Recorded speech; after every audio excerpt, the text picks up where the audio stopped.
Afternoon guys, welcome to the 19th of September. As you can see, it's a lovely day, clear blue skies, beautiful morning, nice and quiet, just how I like it. So we are on with this old girl today. We've just been down to pick up the parts. Nearly fell over at the price of them, but we have them all here hopefully now, if we get them out of the box. Now there's 600 quid's worth of parts here, which I nearly fell over at, but we'll see. So basically this is all the parts that we need for this baler. Everything that's worn and needs replacing, so I can pull this out.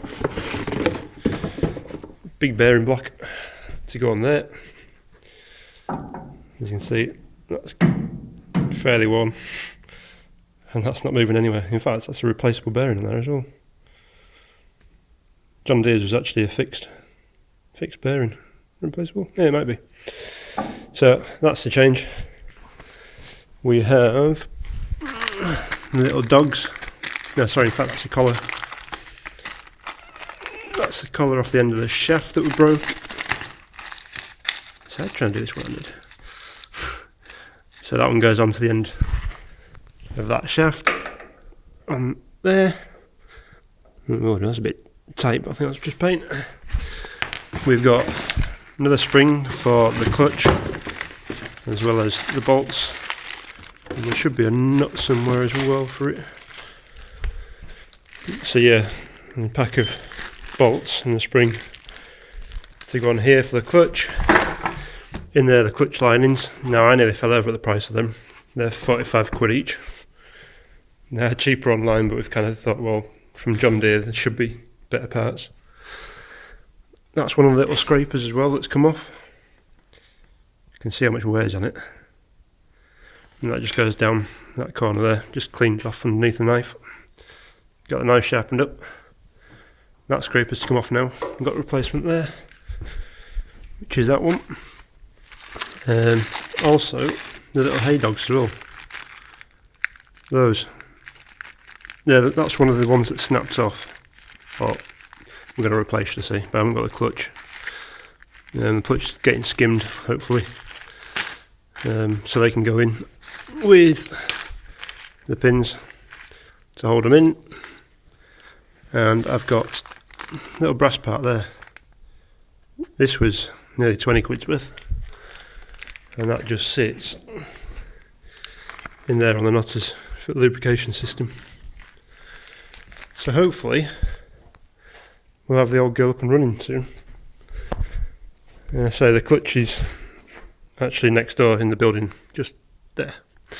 Lad's put it on his lathe to turn it and just smooth them off again, so the clutch can go back onto there.